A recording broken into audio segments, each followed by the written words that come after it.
through all these social channels at the same time.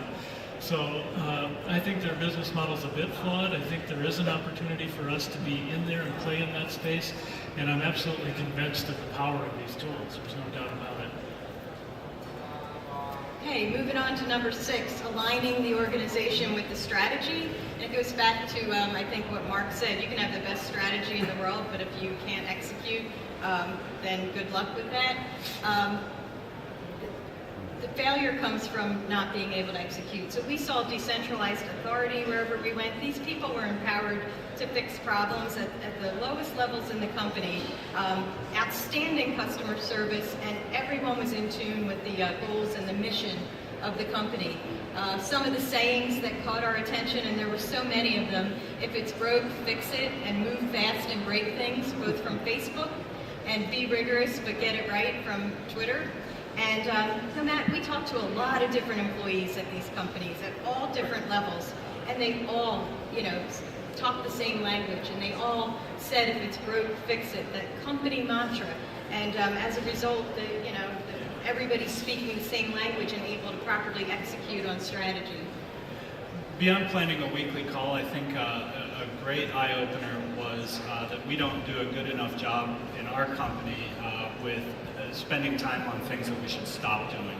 We always talk about, oh, we need to be doing this, we need to be doing this, but admitting when things aren't working so you can reallocate time very quickly and grow parts of the business that are working was just a great takeaway from that. I think the key to me was I've been to so many wonderful conferences over the years like this, and I come home pumped up with so many great ideas, and I try to bring them into our organization, and have been met with resistance at times. And I think you've got to really come to terms with that. If you want to align the organization, you have to have the right people with the right energy, with the right vision in there. And that means making some hard decisions. It means bringing in some younger influences from outside the industry. It means bringing in some leadership that maybe is willing to give some more freedom to the people in the organization. So you've got to change that mindset and not be trying to push everything down. And that's a hard shift to make, but it's necessary if you want to move forward. Okay, great. Number 7, this was from the radio station that we met with, and honestly, this radio company has a reputation for being very innovative on the digital side. So we were surprised that our takeaway from this meeting was not a digital takeaway, but a division of their company that they had lost dedicated to cause marketing. And really, it's our core competency, and we all do a lot with cause marketing, but they took it to the absolute next level, to the point where $8.4 million, 5.6% of the company's total revenue is coming from it.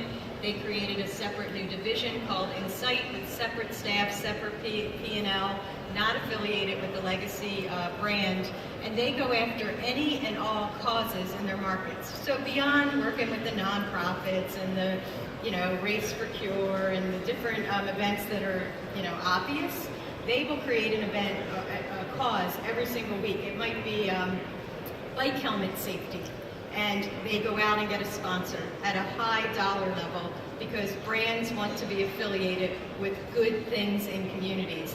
And I think what it did for us, it just made us pause and say, we're already doing a lot of this. We never really thought about putting it in a separate area of our company and measuring it on its own. Having someone be a champion at your company to go out and find these good causes that brands want to align themselves with, it's a feel-good thing. So maybe just Mark, a takeaway or two on this meeting. Yeah, I think you're right. We do a lot of these things already. Our company, for instance, hosts some running races around a lake, and we donate a certain percentage of the proceeds to a nonprofit each year. Well, I think it shifted our thinking that maybe we identify an organization that needs to develop additional awareness and partner with them rather than just trying to do the feel-good thing and make a donation at the end based on the outcome. I think we can elevate both organizations. You too. I'd just like to echo what you said, Mark, and I guess it was just pointed to me, again, to see how much we really do for free, in the process of carrying out our business. Yeah, there's real money to be made and good work to be done by using our products to showcase a really great cause in the community and bring awareness and donations to that cause. Number 8, and Ken Doctor mentioned this on his 10 Truths in the opening, SMB commerce to explode in the next 5 years. And when we met with the startups at the Plug and Play Tech Center and in other meetings, this was very evident. We met with a gentleman who's the CEO of a company called 5 Stars. It's a loyalty card company, just had $12 million in funding a few months ago, and he shared stats on where this space was going. And I think it opened our eyes in a big way. So when Ken Doctor said it the other day, I thought, yeah, it's one of our top takeaways too. This space is coming at us quickly. I don't know that we're prepared for it, but we better start looking at it because it's a huge opportunity. And I know you have some ideas. We've been very excited about getting involved with SMB commerce for years. Unfortunately, the technology has not come to America that we need to really play effectively in this space yet. We were very excited about Google Wallet. We were very excited about NFC, the near field communications that would allow people to pay with their phone, and also to bring the alternative points-based systems or miles-based systems closer to a currency that you could just use for goods. Unfortunately, that's not there for us yet. We think there is a huge opportunity for getting in between the business and the customer as our brand and taking a very small percent. Since the technology is not there yet, what we're doing is we're launching loyalty programs. We have some e-commerce websites and of course our news sites that we want to create this community where people are getting coupons and winning things through contests as an extra benefit of being one of our members. Once we have that membership base and that loyal group of people that are always using us to think of commerce, once the technology comes along, we'll be ready to start driving transactional revenue from that. I echo exactly what Ben said, but I think that also a key element of that is that the commerce is going to take place here rather than on the desktop. And I think it's already happening there, but the migration, the big takeaway for me is that it's going to be on the mobile device. Okay, so that takes us to number 9, and we met with a gentleman named Dan Shaw. He's the VP of Audience Development at McClatchy, and they shut down all of their circulation departments and in many cases laid off the department and redeployed it with an audience development model, brought in a different level of employee to really provide that outstanding customer service, but more importantly, look at their total audience beyond the print circulation audience. They call it the 10 houses on a street approach, where they actually know down to every street how they're engaging with each and every one of those homes with all the different platforms that they provide. And it was just another way of looking at it. I think our group walked away, it was a pretty eye-opening experience. You have since got rid of your circulation department. Why don't you tell them about it? We did. We got rid of the title circulation. We didn't get rid of all the people. And we did reform it or rebrand it as Audience.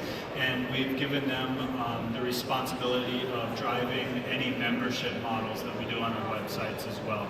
That anything that's audience-based or membership-based, they should really be driving. Yeah, we're headed that direction as well. All of our expertise in our company in circulation really is in how do you push print. And all the growth that we've had online has really been a function of the publisher, not an audience development or circulation person. And they just don't necessarily grasp that concept as well yet. So we feel as though we need to build that out as a kind of a separate department and have them focus on total audience, but also on how to monetize that total audience.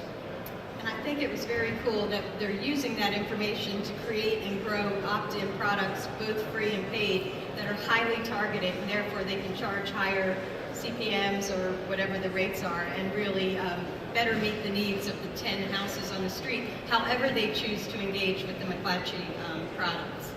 So this is our Innovation Mission Report. I'm happy to give anyone in this audience to email you a free copy of it. My email address is there. Just email me. We're thrilled that you spent some time with us today. We love our partnership with Wan-Ifra. We do a lot with this organization, and we learn a lot from all of you. Or my colleague, Peter Conti. Why don't we take a few minutes for questions before we put Anthony up? I think we have 5 minutes. Any questions for our panelists here about what they're doing? Right in front of you, Nancy. Okay, here we go, right here. Thanks. My name's Stephen Hughes. I'm from a company called Sin. It's more of a comment than a question, really. Regarding your use of Google surveys, really just to kind of highlight the fact that although we don't quite have their marketing budget, there are alternatives to Google surveys with I would argue, an organisation which isn't a competitor, as Google would be. So we offer the same kind of services, really. So it's really just kind of a heads up that there are alternatives to working with a competitor. So here in Europe, you offer it, or? Yeah. We have about 700 market research companies that use our system to send surveys, which we monetize publishers' audiences. So we should talk to you because we have talked as a group in the U.S. and Canada about wouldn't it be great to find another partner other than Google to provide this. Our industry doesn't play well together. They don't get together and collaborate on big topics like that. So we know that we as the trade organization probably couldn't pull that off, but that's great to know that it exists. The entire industry revolving around market research is really ripe for disruption, and Google was right to go into it. We're happy to play a part of it while they're interested in doing it, but it's a welcome space and a wide open space for other companies. Okay, any other questions before we turn it over to Anthony? Go ahead. Hello, I have nothing to say. I'm Jeremy Bryant with Trade International. I wanted to get back on slide 4 and 5, and if you had any tips on the frequency of advertorials on your platforms, or how much, or if you have an algorithm for selling on social media, because of course what we would be scared of is if it becomes too much of advertising, you might lose your customer base. Any tips on that? We're very concerned about that. We know that our followers on social media are a fickle bunch that are willing to come and go, and really when we measure it, it's a day-to-day measurement. So this test that we're doing in the market, that we're just selling one per day to one advertiser, and then 25 total advertisers. So basically one a day for the whole month. We are not cycling the advertorial through our main owned newspaper.com site yet. Our friends in the Chicago area, the Sun-Times, are doing that, and they're actually even showing up in their lead spinner. They're going whole hog, to use the phrase, on advertorial, and we're concerned about the crossroads of advertising and editorial there. However, they seem to say that they have good engagement even on those stories. But so to answer your question, we're taking an extremely cautious approach. One, just a limited frequency as we see what people can take, and then two, separate products than our most prestigious or credible brands. I think in the Sun-Times case, they're no more than 25%, and it's a revolving thing on their homepage where a story will come up, then another story, then a sponsored story. They are careful. They're doing things like the benefit of eating organic fruits and vegetables and aligning the content with an organic grocery store.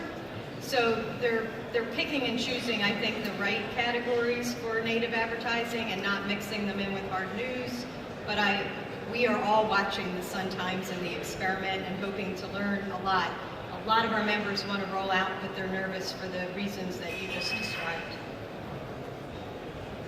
Steve? Any preliminary thoughts on the 2014 trip innovation mission? So we love the mix of technology companies and media companies. We think it's a winning formula. So we'd like to get down to the next level. A lot of them weren't ready to meet with us this year, but that would be Pinterest, Instagram, and who knows who isn't even on our radar screen right now. So I think next year, LinkedIn, we tried to get in LinkedIn. These companies are growing so quickly that they don't have extra people to just meet with innovation missions. Hopefully by next year, a few more of them will, and we can learn from what they're doing as well.